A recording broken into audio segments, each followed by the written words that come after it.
We still do 7 NUFC Matters show a week for free. But if you want to help support NUFC Matters, then there are a few ways of doing it. Hit the like button on each live broadcast and video. This helps the channel grow. Hit the subscribe button and select the all notifications bell so you don't miss a single show. If you want to help us financially, then you can join the channel using this button with the membership starting at $1.99 a month. Or you can drop us a donation in the chat using a super sticker. We're also looking for sponsors. If you'd like your brand advertised on the flyers for the show and featured during the ad break, then email John at nufcmatters.com to arrange today.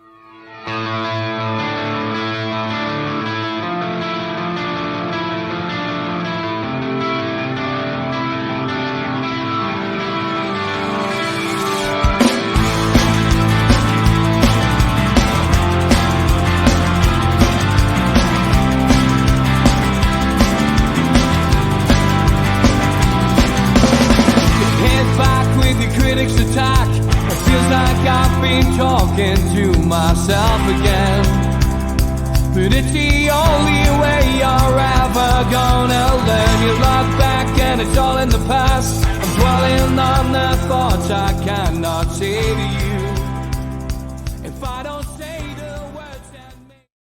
Good evening and welcome to NUFC Matters. This is a pre-recorded show with me, Steve Wraith, and with Melly Barnes. Good evening, Melly. Good evening, Steve. How are you doing? Very good, mate. Very good. Good to see you. Thought we'll get you back on to talk Champions League and a bit of Premier League as well. And Newcastle United, let's talk about them first. Lost 1-0 to Dortmund in the Champions League. A game which has been quite costly for us because injuries are starting to mount up now. Eddie Howe's press conference, of course, before the game last weekend told its own story. We've got no Tonali, of course, because of the suspension that he's incurred, which is 10 months. We've also got no Harvey Barnes out till December. Sven Botman still struggling with injury, going to be out for at least another couple of weeks. Alexander Isak's injury could potentially leave him out now until the next international break, which means he missed 5 fixtures. Jacob Murphy, dislocated shoulder, has to decide whether he goes for an operation or whether he has it pop back in and plays with it, which also is risky because it could pop back out. Elliot Anderson woke up after Crystal Palace with a bad back. He's going to be out for 8 weeks. So Newcastle United really struggling with injuries. The good news is that Joe Willock obviously has made a return to Newcastle United's team. But wow, we knew we might have issues with all of these games, but it's starting to mount up. Thoughts, Melly, from you as a Man United fan on Newcastle United's defeat, first of all, and the injury crisis that they're facing? Well, first and foremost, mate, it's going to probably end up being very damaging, that defeat. I think you needed to win your home games, definitely. You got off to a great start, and unfortunately, Dortmund came, and Dortmund's a football team, like they can lose some of their best players every season, and still they can just bring more in. It's like they haven't lost them, like they've lost Bellingham, Haaland, still they come and they just play football. They play football, and that's exactly what they did. I mean, you were unlucky, really, not to get a draw or even a win. I think you hit the crossbar twice, but I think we said on the show with a Dortmund guy a couple of weeks ago that you would beat Dortmund at home and Dortmund would probably beat you at their place. Now I think they'll probably beat you over there. Just the atmosphere, might just get to Newcastle. And then you've got PSG away and finally Milan at home, and I think we kind of probably predicted in the beginning. We're going to be proven wrong, mind. Didn't get us wrong, but you might drop into the Europa League now. Very unfortunate, really, to be honest with you, because, I was there for the taking. And you won that, it put you on to 7 points, and, you're going to Dortmund on top form, so different kettle of fish now. And like you say, while the players out, we said this at the beginning of the season, you're going to have to learn and to play 2 games a week, sometimes 3 games a week, and you will pick up injuries. Luckily, you made quite a few transfers in the summer transfer window. I think you'll probably have to do the same again in January, mate, because you're depleted. And as soon as Isaac went off the other night, you looked a different team, in my opinion. I mean, it was, as you mentioned, we hit the bar a couple of times. You've got to take your chances at that level. I think Newcastle will have learned a lesson from that game, a big lesson. I mean, it's our first time back in the Champions League in 20 plus years.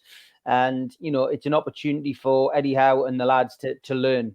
That's the key. This season was never about going in and winning the Champions League, although I'm sure, the most optimistic Newcastle fan might have his eyes on getting through to the next stages. It's not over. It's a group of death.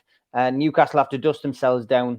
They have to get through the next couple of games, and then they have to go to Dortmund away. They've got to beat Dortmund away. It's as simple as that. But as you rightly say, Newcastle could finish third in the group, could end up in the Europa.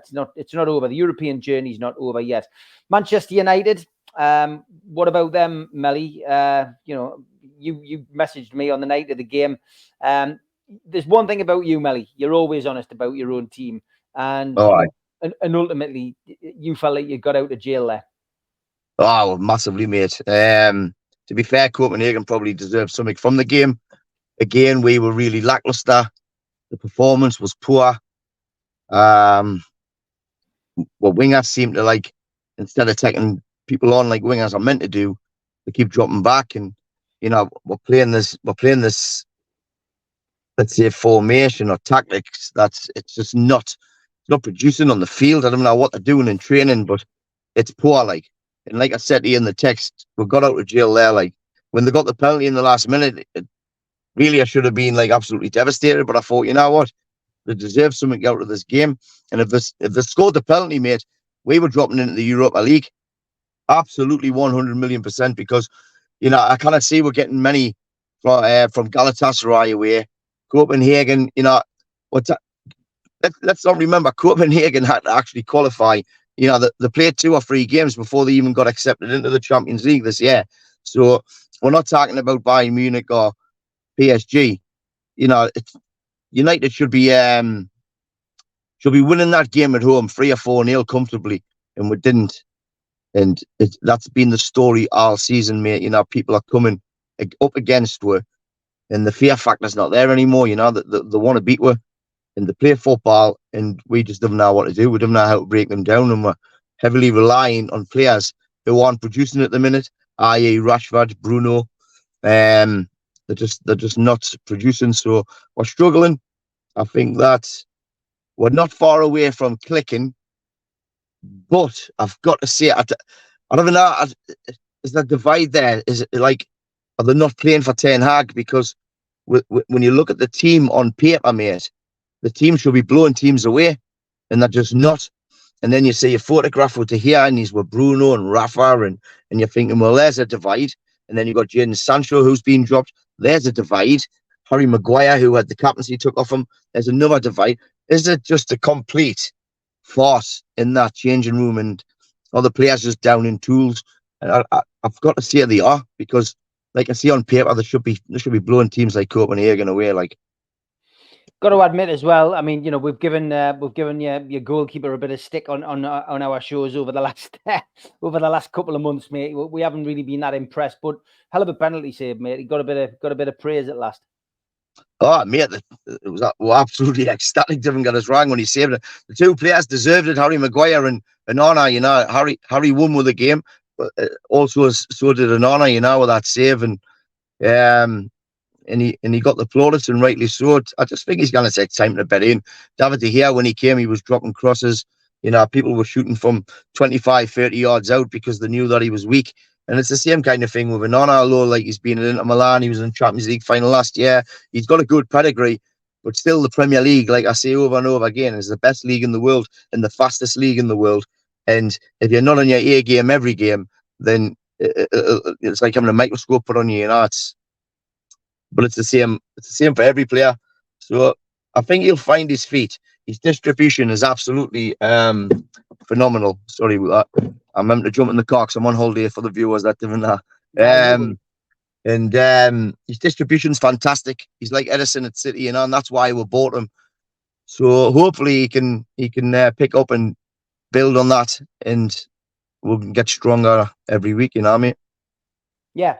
I mean, looking back at Newcastle's group, the group of death, Paris Saint-Germain, obviously getting a win, a comprehensive win, and a certain Mr. Mbappe finding his shooting boots as well. Would you say Paris Saint-Germain are probably favourites for that group now? Aye, they've got to be favourites, haven't they? Because when Mbappe plays, mate, he's unstoppable. There's not a player in the world that will be able to do anything with him. He's unbelievable, and you know they'll win their home games, I would think. And I don't know. I mean, I hate saying it, you know, because you got off to such a good start, but at the beginning of that competition, PSG and Dortmund had to be favourites to go through. After the first two games, it was looking like it was going to be Newcastle and PSG. And I say that in order of how the league was going to potentially turn out. And I think if he had beat Dortmund, then that could have definitely been the case. You know, teams would have been fair and you gone there because of what you did at PSG against PSG, and then because beating Dortmund. But unfortunately, it didn't go for you. I had quite a few Newcastle fans ring us friends saying that the atmosphere was absolutely shocking. And the only time that they ever sang was when the Dortmund fans stopped their drumming. You know, and I think that was an opportunity for you to turn Newcastle into what Dortmund's going to be for you in a couple of weeks' time. You know, it was because you can do it. You know, you did it against PSG, so I don't know why they've let their foot off the gas against Dortmund. Did the occasion get the better of them? Did the fans out-sing them and silence them, kind of thing? I don't know, mate, but I don't think it was that. I just think at the end of the day, we didn't take our chances. We didn't get the rub of the green in front of goal. You know, like you go to the game like Sheffield United away, everything that you hit flies in. You play Crystal Palace the week before, everything you hit flies in. Sometimes it doesn't go for you. The injuries disrupted Newcastle's pattern of play. Isak going off so early. You already mentioned it. You didn't look the same team. You said, well, that was the pattern. That was he'd set up with Isak playing up front, and he lost him early doors. He then loses Jacob Murphy, with a completely innocuous challenge. Hasn't been on the pitch 5 minutes. So again, a substitution that he brings on to change the game, which undoubtedly would have. Murphy was superb against PSG, superb against Crystal Palace. But then you lose him with injury, and you're having to change your team, you change your formation. So there was a bit of that, but there's been a few sessions between Newcastle fans on social media. The atmosphere wasn't great, it wasn't good. I've said about the atmosphere, Melly, that I felt Newcastle United were trying too hard to organise the flags. In the past, it's been spontaneous. War flags is war flags. It's funded by fans for fans. The big displays we see for certain games, clearly money's coming in from another side. Maybe the club are putting some money in, but they're also, the stadium announcer is a good pal of mine, but he's telling people what to do, and you're just thinking it's all a bit convoluted. And look, I'm not making excuses, Melly. You know yourself as a football fan, you go home and away. The weather was awful on Wednesday night as well. Even that has an effect. If the team doesn't get off to a good start in the first 20 minutes, people start sitting on their hands. They don't want to sing. They're trying to keep warm, and they're moaning and groaning. And that's football fans the world over. And Eddie Howe made a point in his last press conference. He said, we have to take responsibility as a team, because it's our job to get the fans motivated sometimes. He says, and in the first half, we weren't good enough. He said the first half, we were poor in possession, and, that cost us in our transitions. He says, but in the second half, we were the better team, and, we should have got something out of the game. And I've got to agree, his assessment was fair, and it did affect the support. I guess it depends where you sit as well. If you're sitting directly underneath those Dortmund fans, banging a drum for 90 minutes and singing and jumping up and down, then you're going to think, well, it wasn't a very good atmosphere from our lot.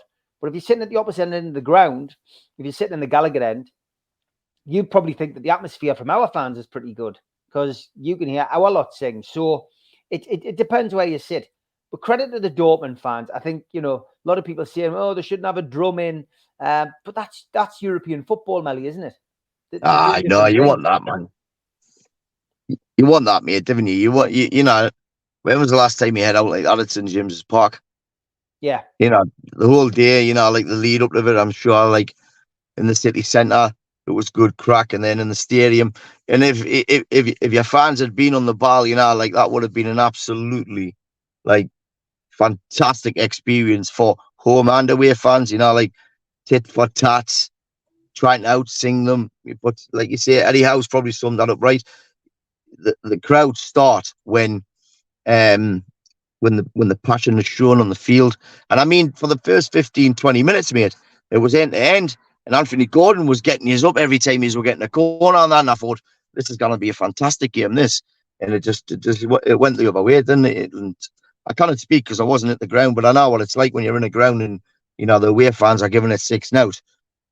You know, it is a little, well, it's a little bit daunting, and it's the first time that Dortmund's been at St James's, so I don't know, maybe they were enjoying listening to them, you know, and whatever, but ultimately, mate, lost the game, and Yeah, you it's move on.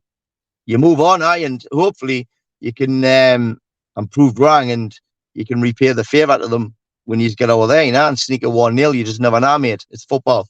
You do, mate. And at the end of the day, look, Newcastle in the Champions League in the past lost the first 3 group games, went on to qualify for the latter stages. I think the group of death still got a little bit way to go yet. And I think the key game for us will be AC Milan at home. I think if Newcastle can get themselves back in it, I think even going to Dortmund or to PSG and getting, if we could go away and get 2 points, you never know what's going to happen in those other games. And then if you have to beat Milan to get through at home, you give yourself a fighting chance. The atmosphere against Milan at home will be something special if Newcastle can still qualify for the latter stages. And, we will have to wait and see that game, of course. I think it's going to come down to that game, mate, anyway. You know, like, I think it's all going to be on that game, to be fair. Whether that's qualifying or dropping into the Europa League, it's, you know, like, if it's dropping into the Europa League, it's going to be between you and Milan, or if it's qualifying and PSG are playing Dortmund and you need a result in that game and you need to beat Milan to qualify for the last 16, it's a big game. Either way you look at it, because you've got enough points now for you not just to be automatically dropped down, you know. It's going to be a big game regardless. Of course it is, mate. Of course it is. Okay, of course, leading up to the game at the weekend, we had the news that Sandro Tonali had indeed been banned by the Italian Football Federation. And notification then came in from FIFA, which ended hopes that he would feature at the game against Wolves on Saturday. The 23-year-old accepted a 10-month ban for breaching betting rules and won't be eligible to play competitive or international football until August 2024, he misses the rest of Newcastle United's season, of course. And if Italy qualify for Euro 24, he's going to miss that as well. The full disqualification for betting on football matches is 18 months. It's reduced by 8 after Tonali undertook to carry out a therapeutic plan and speak at public meetings in Italy involving gambling addicts. There was other reports over the weekend that stated that Tonali will be permitted to train with Newcastle and play non-competitive games during his ban. With regard to the community service aspect of the ban, it's claimed that a proportion of the public meetings can be completed online. So we, as Newcastle fans, have talked till we're black and white in the face about this one, mate. Not had you on since this all came to fruition. What was your thoughts on this whole Tonali situation? I mean, we've heard Paul Merson come out and say that banning footballers for this is ridiculous. It's an illness. He should be given help, and he shouldn't be punished, and neither should Newcastle United. We've heard other people saying that he should have been banned for longer. There's lots of opinions, but there's always 2 sides to every story. What's your view, Melly? Well, personally, mate, like, if you're not betting if you're not betting in the game that you're playing in, and I really kind of see the harm in it, but so I didn't really know the ins and outs of where he's been betting and who he's been betting against, but I think Newcastle it sounds like he betted when he was at AC Milan and his previous club before that. It sounds like he betted on them to win when he was playing in the games, but that hasn't been that's I must urge that isn't 100%. That is just speculation. But if that's the case, if he was betting on games that he was involved in, which he could play a part in manipulating those particular games, I guess it might put a different slant on it for you. It's naughty, isn't it? You shouldn't be doing it. Like, it's, you're paid good money for to not get involved in that kind of stuff. You just shouldn't be doing it, And look, I said on Twitter, mate, like, everybody's feeling sorry for him and stuff, but he's only sorry because he got caught. He didn't come out 6 months ago, like, basically, like, AC Milan's knew about this, right? And they've let him leave. He's knew about this, so he didn't want to bring shame on his home club, the club that he really loves. But he's happy enough to do that in Newcastle United. There needs to be something, It's not 100% again. It's not 100%. I think there'll need to be an investigation. We don't know whether Milan knew. It's conjecture. It's speculation on our behalf. I think people might feel that way. I know certain Newcastle fans feel that way. AC Milan must have known. But Eddie Howe in his press conference at the weekend said, because he was asked about due diligence, has due diligence let you down with this signing? And he went, you don't know everything about everybody. He says, everyone's got secrets. And he said, this is clearly the situation with this player. We didn't know about it. So it will be interesting. There's rumours again of Newcastle potentially suing AC Milan and chasing legal action because they're without a player now until next season. But it's all up in the air, Melly. We don't know whether AC Milan knew or not. Wait. Still, mate, like, I don't know how to say this, mate, but allegedly, let's say allegedly that they did know. So they have, because I got told that Newcastle didn't actually go over there for Tonali. They went for somebody else, but they ended up coming back with Tonali. Like a guy who's, leaving his boyhood club who he absolutely adores. At the time, everybody was thinking, you probably included, like, how have we managed to get an up-and-coming international superstar to leave a club that he loves and come to Newcastle, or any team in the Premier League for that matter, but come to Newcastle? A lot of people didn't understand it. Whereas now that this has come out, then people are like, right. So that's how we're gonna, because you're not mate, you're not getting him for just willy-nilly. If you've gone over there for someone, you've come back with him. Like, so AC Milan, if they have done this, they need to be put out of the barrels for it. And your club and your owners are just the right people to do it. Tonali, like, although he's been dripped a hero, look, yes, it's an addiction, and you do need help for addictions. I personally, I've suffered from gambling back in the day. I know how hard it is to stop, and I know all about it. But these guys are getting, again, I keep coming back to this, these guys are getting paid silly money. I'll never understand for the life of us why you would want to go and bet. Like, even if you win $1,000 or $2,000, what difference is that going to make to his life? So I think getting the help, like you said there, he's accepted the help. That's what he needs, mate. That's what he needs, just to say, look, why are you doing what you're doing? You don't need to do it. You've got everything. You know what I mean? You've got an opportunity here where millions of people, would want this opportunity. You didn't need to be doing this. Like, I did it to try and, like, you're always trying to get it to pay bills, or, like, just to get a little edge forward. But these guys, why are they gambling? Like, what's the final game? What they're getting? Like, if they win $100,000, it's like half an hour's wage for them, man. So I don't know. They both need to be held to account here, Steve. AC Milan and Tonali, and I get why you supported them. That's what you do. You support your own. Do you know what I mean? Yeah. But there's something else happened under here. One, how did you ever get Tonali from AC Milan, his boyhood club? And two, they knew.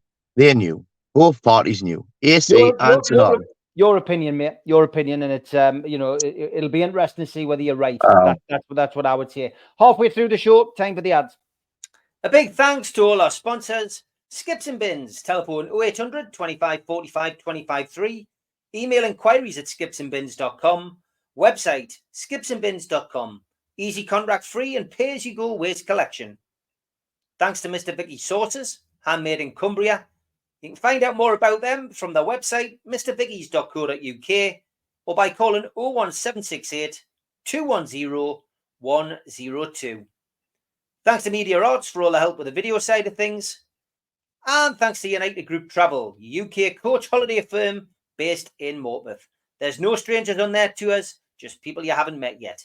They're now taking bookings for 2024. You can call 01670 632 460, 0791 666 4174, or 07957 141 654, or go to the website unitedgrouptravel.com. Please subscribe to the channel. Hit the subscribe button underneath the video today. We still do 7 shows a week. Hit the thumb up under the video to like it. It does us a big favour. Click share to share to your other social media and let people know about NUFC matters. We're also a podcast. You can find us on iTunes, Spotify, and other podcast providers.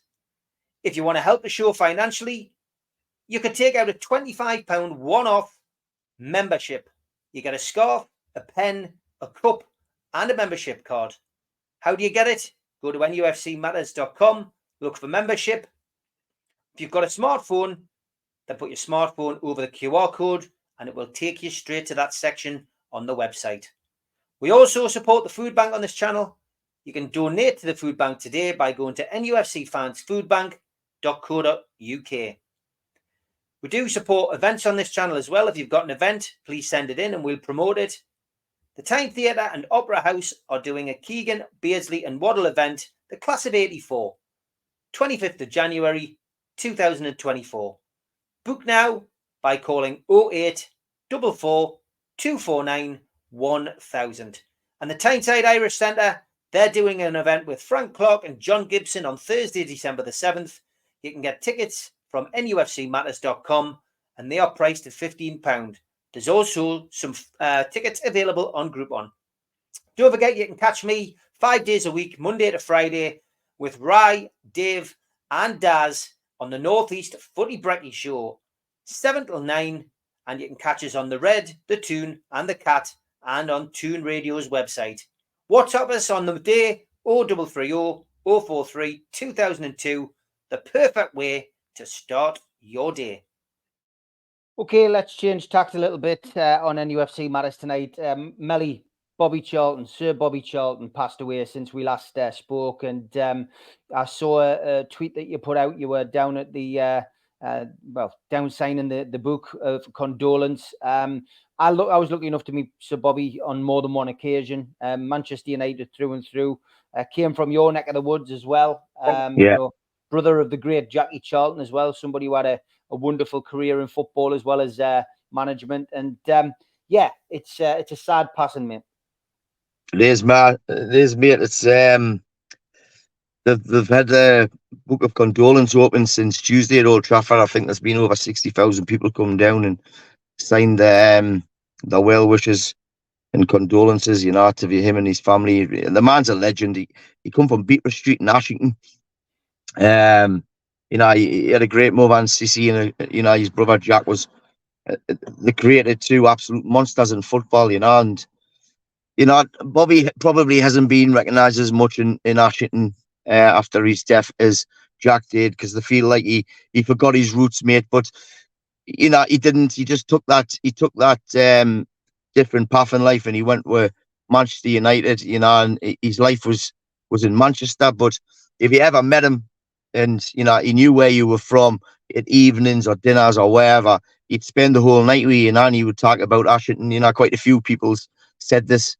He's so he never forgot his roots. He just, you know, like, he moved on, and he created a life away from Ashington. But ultimately, he's from the Raz in Ashington, you know, and he was World Cup winners, mate. They took the World Cup back to Beatrice Street when they won it. You know, the streets were filled for them. And it's a sad moment. I know he hasn't been well for quite a while, you know, and it's awful when, you know, it's coming to all. But I was asked by a radio station the other day about going on, and asked us, for you, what's his legacy? And I says, well, it's for what he's done for Manchester United. You know, like, he was part of the the Munich air disaster, and 10 years later he lifted the European Cup. You know, he captained United. He's the greatest ever, in my opinion, British footballer. He was just absolutely fantastic. And if kids look up to him, they're not gone far wrong, mate. No, definitely not. The talk again as well about people heading the ball. You know, I mean, a lot of the few of the World Cup winners of '66, have passed away. With dementia. People linking that there's a clear scientific link between that and heading a football. What's your take on heading the ball, Melly? I mean, back in those days, I do tend to agree that there's a link and it's scientifically proven, but not every player passes away with dementia. Not every player has it. The point I've made on the breakfast show this week is, and last week, was that, potentially boxing could be exactly the same. Boxers are hitting the head for a living. The job is to try and get away from it and knock your opponent out. But, there's not many, you don't hear of many boxers getting dementia. You hear of boxers getting punched drunk at times, but not every boxer gets punched drunk. I don't know whether it's as clear cut as that, but the talk has been about youngsters. I mean, your kid plays football. I think it's been banned from heading the ball at certain ages. But do you think there should be a curb on it? Is there anything we could do to help it or not? I mean, you got any suggestions? Nah, man. I mean, heading the ball back then, they were full lever. You know what I mean? They were like pigs' bladders, weren't they? Pigs' bladders which absorbed water. It's like heading a balloon nowadays. Like you couldn't take heading out of it. Look, if you want to play a sport, like you say, it's maybe 10% of actual sportsmen. Yes, he play at the top level, so it's on the microscope. Like it's in the media more when somebody dies, and they're trying to tag it with that. But that's billions and billions of people playing. If you find out how many people who played have died with dementia, like the percentage will be tiny. You could just do this with everything, couldn't you? Like you shouldn't do this or you shouldn't do that. Or it's at the end of the day, mate. Like heading the football out of him, things gonna personally adamant. And you shouldn't take it out. And I encourage my son to head it as I wouldn't tell him not to head a ball, and I'm sure most parents wouldn't either. Like if the ball comes in, you want to get the head on it. So. Mate, it is what it is. This is life, like ultimately we're all born to die, and it's gonna come to a one way or another, whether that's through dementia or an accident or heart failure or whatever. It's coming to an end. So just enjoy yourself and do what you want to do in between, because we're not here for a long time, are we? Yeah, I mean, I think that's it. I think that's the way to look at it. And ultimately for Newcastle, Manchester fans, Liverpool fans, Man City fans, we've all lost legends, over the last few years. Some of them had dementia. I think the first time I remember it was Jeff Astle. That was the first time it really came to the fore. Alan Shearer did a wonderful documentary about it as well a few years back. But I think you're right. I think you're hard pushed. I don't think they'll ever ban boxing. I don't think they'll ban heading in football. But we'll wait and see what happens with that. Steve, I mean, like if you were to bring these guys back and rewind and like say to them, look, you can have your life again with different head of football. Do you think any of them would take it? Yeah, well, I mean, imagine the goals that would be taken away from a lot of these players as well. I think you make a good point, mate. I think you make a good point. Newcastle United, of course, on Wednesday travel to Old Trafford. It's a Carabao Cup 4th round game. That's our reward. Wow, for beating Man City in the 3rd round. And it's an 8:15 kickoff. It's live on Sky Sports. And if the outcome isn't settled after 90 minutes, then we have a penalty shootout. The Magpies will be backed by a sold-out 7,000 away end at an increased ticket price, which we've spoken about on here. This is a big game. Referee is going to be Robert Jones. This is his 2nd appointment for a Newcastle game. The first one was our 1-0 Premier League loss at the Etihad. There's no VAR, I'll remind you, in this competition either. So don't have the issues of that. I guess the question is, how seriously are Newcastle and Manchester United going to take this? I mean, Man United are the cup holders, having beaten Newcastle in the cup final last season. Is Eric Ten Hag's thinking, is he taking this cup seriously? Will he want to win this again? Or is his mind more focused after winning 1-0 in the Champions League on the Champions League? Because Newcastle clearly have injury issues. What's Ten Hag's focus on, do you think, this year, Melly? Mate, he's got to want to win that. He's the current holder of it. It's his first trophy as Manchester United manager, so it'll mean more to him than it does Eddie Howe. But still, it's the 2022-20 cup final replay. Really, this is your chance to put right what you did wrong at Wembley. Do you know what I mean? So I think Eddie will have a full team out, but I think Eric will have as good a team as possible, but it'll not be full strength. It's a big game, it doesn't matter when we play you. It could be in any. For me, it's a big game. I was supposed to be going doing with Gallen and that and the lads, but I thought it'll be all right on the way doing. But if the beat were, I don't think I could take the journey on the way back with them. Definitely not. So I don't know. I think we'll beat yous 2-0. I just think we'll find a bit of form. We've won my last 3, although it's been quite lucky. But wins produce confidence. You've just lost to Dortmund the weekend. I don't know. If we beat City, it's a no-brainer. We'll beat you.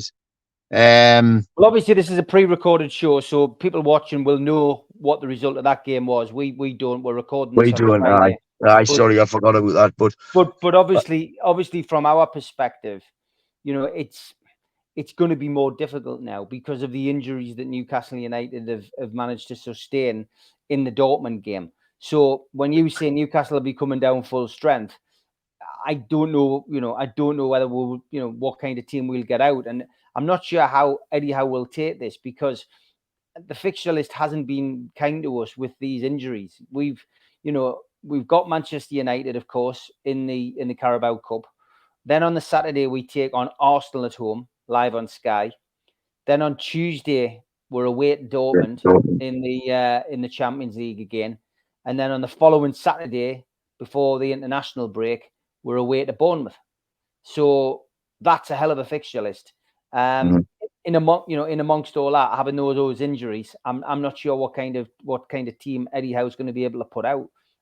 So I think he'll have. Eddie Howe always says he takes one game at a time, but I think he will have to have an eye on Arsenal. It's depending on how that game's gone with Wolves at the weekend. Again, pre-record show, so you guys watching will know. But it's. Yeah, I think he's gonna. I don't know how seriously Eddie Howe's going to take this. Look, it's the one trophy that Newcastle United should focus on because it's the winnable one. It's the trophy that we could win. If we can get to the final and end up having a cup final where we have a bit of luck, we've got players available, and we're not playing one of the top, what you would call the top tier teams, then we've got a chance. And the winner of this, I think, goes on to win the cup. I've got to be honest. I think if Manchester United or Newcastle United win this game, I think they've got the best chance of winning this trophy. Oh, definitely. And that's why Eddie Howe will put his strongest squad possible out, I think, because he'll see it like that. You're on about Arsenal. Are you away at Arsenal, yeah? No, we're at home. You're at home? Yeah. Aye, so, you're away to Wolves, then you're away to United. So, and then home to Arsenal, away to Dortmund. Aye, mate, he's got to garner his full strength that he has available to him. He's got to, man. It's like Manchester United are there for the taking. You put City out, City's out the competition. You put Manchester United out, like you say, it's there. You know what I mean? You're only 3 games away from the final. Mm-hmm. You've got to go for it.